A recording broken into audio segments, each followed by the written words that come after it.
At this moment, 5 years ago, I was getting ready to go to Parliament Square, where Richard Tice and I had organised the big rally, and about 100,000 people turned up. It was an amazing event, and as the clock ticked down to 11 o'clock, I had the honour of counting down 10, 9, 8, 7, 6, Bush! And the joy in the crowd was incredible. We'd achieved something remarkable. It was the greatest constitutional victory against the establishment seen for many centuries in Britain. It was amazing. And yet, where was Boris Johnson? In 10 Downing Street, rather pathetically banging a gong. And do you remember the faces of Michael Gove and Boris Johnson the morning after the referendum? They looked in total shock. They didn't really want to leave the European Union. It was all a game about who leads the Conservative Party. So 5 years on, I'm asked, inevitably, has it been a success? No. Well, look, constitutionally, it is a success. We are out, and we will not be rejoining. That's important. That's fundamentally important. And I think in terms of foreign policy, we stand far taller on the world stage with Brexit than we ever did before. The nuclear submarine deal that we've done with the Americans and Australians wouldn't have happened as EU members. The lead we took over Ukraine, whether you agree with it or not, was not something we could have done under a common European foreign policy. The rollout of the vaccine, whether you're a vaccine fan or not, we were able to do being free of the European Union. And even Keir Starmer the other day had to admit that when it came to tech, AI and Britain's future, we're much freer not being a part of it. So there are successes. However, many, many millions of people voted Brexit because they thought this was the way to take back control of our borders. And what have we had since? 130,000 young men crossing the English Channel in dinghies. Net migration going up in 2023 to 1 million a year. There are so many people out there who feel literally betrayed. But my message to them is this. They weren't betrayed by Brexit. They were betrayed by a Conservative government elected on the back of Brexit with considerable help from myself, who never ever believed in it in the first place, who never really intended to deliver lower numbers coming into our country, and who thought they could get away with it. Well, folks, I'm back, and they won't get away with it. And frankly, they should never be forgiven for what they've done. In yet another scathing critique of the Conservative government, Nigel Farage has taken aim at Boris Johnson over what he perceives as a fundamental betrayal of Brexit voters. The Brexit architect and former UKIP leader has accused Johnson of failing to deliver on key promises, particularly in the realm of immigration, which was a major driver behind the 2016 referendum. Brexit, hailed as a constitutional victory and a means for the UK to reclaim sovereignty, has proven to be a double-edged sword. While it has granted the UK the ability to make independent foreign policy decisions, ranging from vaccine rollouts to strategic defense pacts, voter sentiment suggests a growing sense of disenchantment. Many who backed the Leave campaign feel shortchanged by a government that has been unable or unwilling to fully implement their vision of a post-Brexit Britain. Farage has been unrelenting in his criticism, arguing that Brexit was more about Conservative Party infighting than a genuine desire for national self-determination. He contends that, while Brexit succeeded in reclaiming sovereignty on paper, its real-world impact remains questionable. The promise of controlled borders, a keystone of the Leave campaign, has not materialized in the way many voters had envisioned.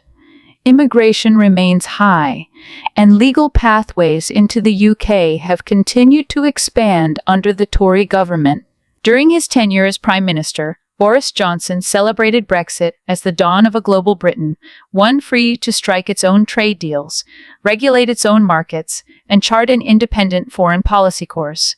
And indeed, Brexit has allowed for swift decision-making, as seen in the rapid vaccine rollout and the AUKUS defense deal with the US and Australia. However, these achievements have done little to placate those who saw Brexit as primarily an immigration issue. The erosion of trust in the Conservative Party is evident in polling data, which suggests a shift in the mood of the electorate. Many Brexit voters who once viewed the Tories as champions of sovereignty now see them as having co-opted the movement for their own political gain, only to abandon its core promises once in power. This has opened the door for voices like Farage, who continues to position himself as the true custodian of Brexit, with Labour also struggling to define its stance on the post-Brexit era. The political landscape remains uncertain. One thing is clear: the disillusionment surrounding Brexit is unlikely to dissipate anytime soon, and as long as it lingers, so too will Farage's influence on the national conversation. This long-term sick people facing a crackdown on their benefits. I mean, yeah, I did have a feeling of Groundhog Day reading this. I mean, every government that I can remember always says we're going to have a crackdown on benefits.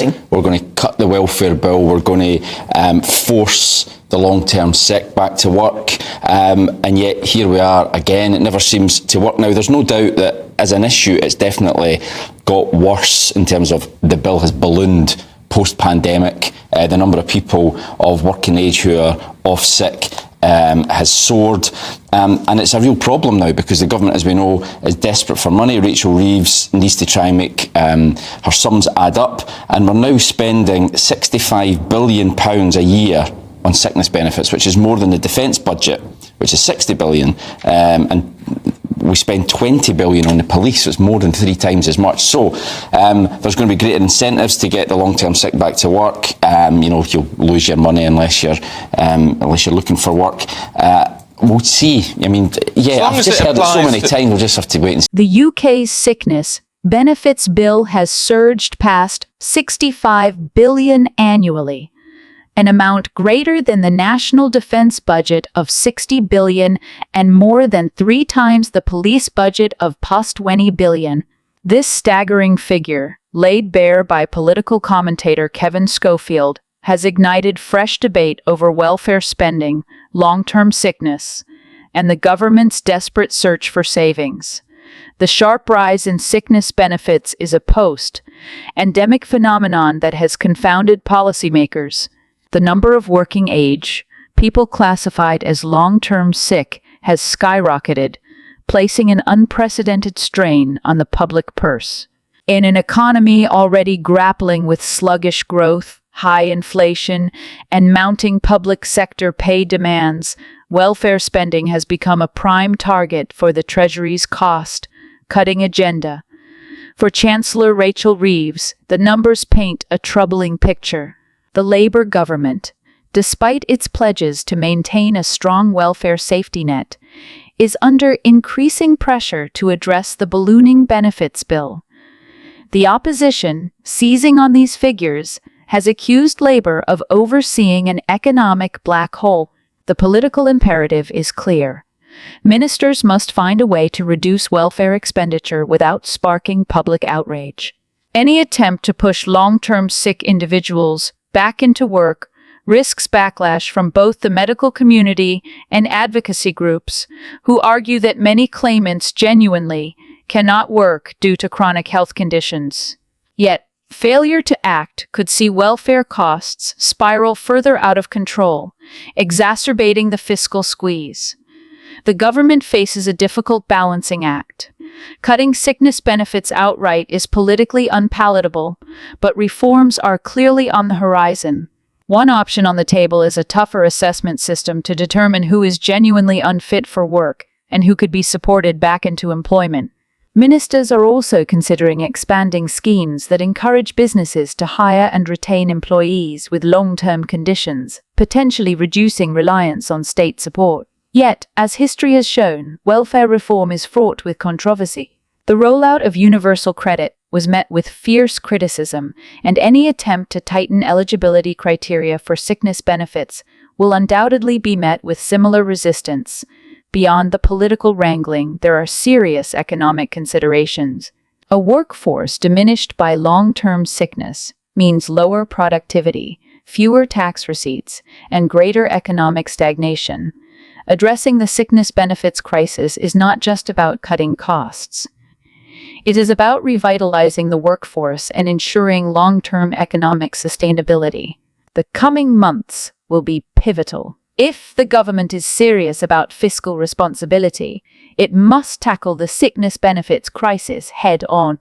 However, doing so without alienating voters or undermining the welfare state will require skill, nuance, and a level of political bravery that few administrations have managed before. Thanks for reading. If you found this article insightful, don't forget to like, comment, and subscribe for more political analysis. Join the conversation on Telegram for exclusive updates and discussions.